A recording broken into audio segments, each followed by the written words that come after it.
O reitor da USP, um cidadão de nome absolutamente impronunciável, me parece ser de origem armênia, não sei, afirmou ontem que ele se recusa a criar um sistema de controle hegemônico, controle ideológico na USP. Isso é de uma hipocrisia monstruosa, porque ele sabe perfeitamente bem que esse sistema já existe há 50 anos e que ele é o guardião do sistema. Ele sabe perfeitamente disso. E se ele quiser discutir a coisa, discute e mostra que você é um mentiroso. Isso aí nem tente, nem comece. Hein? Muito bem, eu vou lhe dar um exemplo. Você vê o que acontece com o meu filme, O Jardim das Aflições. Você ameaça passar o filme em qualquer faculdade do Brasil, imediatamente existe uma massa mobilizada pelos professores para impedir que isso aconteça. Existe ou não existe o sistema de censura montado dentro das universidades? Em segundo lugar, tudo o que se ensina a respeito do período de 64 a 84 nas universidades brasileiras tem instigado milhões de jovens a acreditar. Primeiro, a ditadura matou milhões de pessoas. A ditadura torturou milhões de pessoas. A ditadura puniu, perseguiu e matou inocentes a granel. Quarto, a ditadura proibiu a livre circulação do pensamento. A ditadura suprimiu milhares de livros. E assim por diante. A juventude é educada para acreditar nestas bobagens, porque tudo isso é bobagem. Só que eles acreditam nisso piamente, porque somente esta versão é passada. Isto não é jamais sequer discutido. Né? Então, a existência do sistema hegemônico é um fato mais que comprovado. Agora, acontece o seguinte. Nós não temos a comprovação científica, nós temos os fatos materiais, noticiados aqui e ali, horas na imprensa, na internet, narrados por pessoas. Eu mesmo recebo dezenas de cartas de alunos, estudantes que se queixam dessas coisas. Né? Não só a existência do sistema hegemônico, mas do sistema de pressão, intimidação e censura. Todo mundo sabe disso. Só o seguinte, ninguém se preocupou em juntar este material e colocar a prova ordenada e científica de que existe este fenômeno, este imenso crime sendo praticado contra a verdade e contra a história brasileira e contra a inteligência da juventude brasileira há décadas. Ninguém se preocupou em fazer isso. O que aconteceu? Tão logo o pessoal direitista, conservador cristão tomou consciência de que existia o problema, decidiram a solução mágica, um projeto de lei. Ora, pelo amor de Deus, não se lança um projeto de lei, tá certo? Para resolver um problema que a maioria nem conhece e que os maiores interessados vão negar que exista. Então, primeiro, tem que ter a discussão na esfera intelectual, que é simplesmente a investigação do fato e a organização da prova, sob forma científica, ou seja, um acúmulo de fatos não prova nada, só se você tiver o acúmulo de fatos e a impugnação das hipóteses explicativas alternativas. Por exemplo, você mostrar que isso não aconteceu por coincidência, que isso não aconteceu inocentemente, mas que houve, vamos dizer, a premeditação. Ora, a premeditação está toda nos livros do Antônio Gramsci.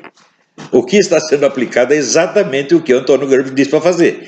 Então você tem aqui a teoria, né, a estratégia montada pelo Antônio Gramsci, e aqui você tem a série de fatos que demonstram a sua aplicação sistemática, onipresente e avassaladora. Então você tem a prova, e isso é um crime premeditado. Né? Mas primeiro precisa ter a prova. Ora, se não tem sequer a prova, o que adianta você dizer, vou fazer um projeto que vai grudar aqui um cartaz? Isso não vai dar absolutamente nada. Porque você está expondo esse cartaz a pessoas que já estão predispostas contra ele. Por quê?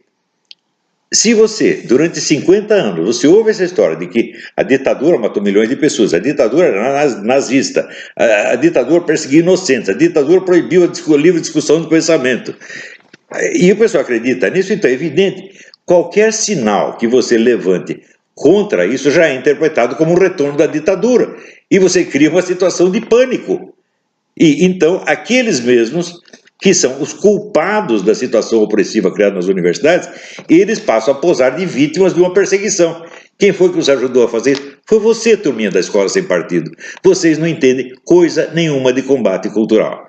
E eu, que estudo o assunto há 50 anos, tento lhes oferecer uma ajuda, uma orientação, e vocês passam por cima e insistem no erro. Agora, há mais de 2 anos atrás, eu disse, escola sem partido não faz sentido.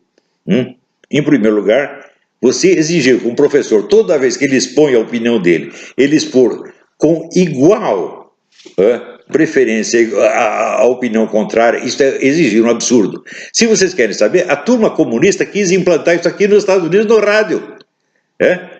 E os conservadores, justamente, com plena justiça, combateram. Falaram, eu quero ter o direito de eu expor a minha opinião sem ter que dar a opinião oposta. O portador da opinião oposta que a apresente se quiser. Então, o problema nas escolas brasileiras é o seguinte, é que a opinião oposta era proibida, era suprimida. Era, em primeiro lugar, suprimida. Você nem precisava combater porque ela não existia. Ela foi suprimida dos livros, suprimida das aulas. Ela não existia, ela não tinha o direito de existir. Isso durante 50 anos. Isso é muito mais do que censura, gente. Isso é falsificação total da história, da sociedade, etc. E isso foi imposto a muitas gerações de alunos na escola secundária e nas universidades. E é claro que aqueles que fizeram isso, eles têm todos os motivos para se fingir de vítimas de perseguição e de censura ao primeiro sinal de que alguém reclama. Então, o que você tem que fazer? Em primeiro lugar, aonde você tem que buscar adeptos, tá certo, de uma investigação e de medidas que corrijam esse mal? Você tem que procurar entre as vítimas, entre os estudantes, meu Deus do céu. Mas os estudantes, as próprias vítimas deste processo de controle ideológico, são as primeiras que o defendem. Porque acreditam que a única alternativa a ele é a ditadura, é o regime policial, é a censura, etc. Eles foram levados a acreditar nisto. E vocês não sabem manipular essa situação, não sabem manejar essa situação. Eu, no começo, eu disse, não pode ser escola sem partido. O nome já tem que mudar, tem que ser escola sem censura. Porque o problema não é a opinião que o professor expressa, o problema é a opinião que ele suprime. Ele suprime primeiro assim, não menciona, aquilo não existe, não se discute. Se alguém levanta objeção, aí começa o boicote, começa a censura, começa vamos dizer, a discriminação. Então, esses casos de discriminação têm que ser documentados seriamente, com documentação juridicamente válida, e acumular o material. E aí, fazer o quê? O projeto de lei? Não, senhor. Levantar uma discussão dentro das universidades. Aí sim. Então, o combate tem que ser, primeiro, na esfera intelectual, a prova puramente, vamos dizer, teórica da coisa. Segundo, passa para a esfera cultural, ou seja, a discussão, vamos dizer, mais ampla. Terceiro, passa para a esfera social, a conquista da opinião pública em geral. Quarto, você começa a agir na esfera política. E quinto, na esfera jurídica. Você já começar com a esfera jurídica, está aqui o projeto de lei. Não se vence uma corrente cultural com um projeto de lei. Isto é infantil, isto é pueril. Não se faz isto.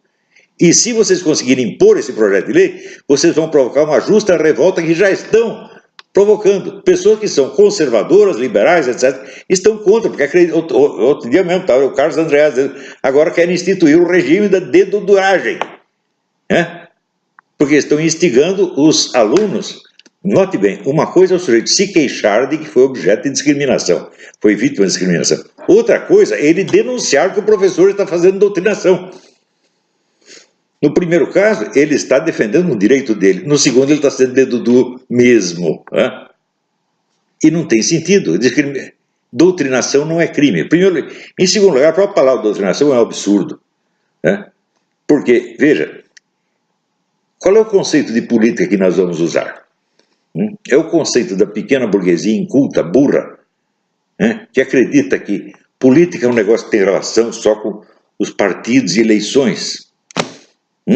Ou vamos usar o conceito sociologicamente válido de que onde haja qualquer relação de poder há um elemento político. Isso é verdade sociologicamente. E isso é universalmente reconhecido.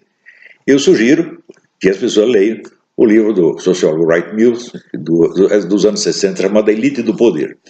Onde ele, nos anos 60, ele pergunta quem manda nisto aqui, Estados Unidos.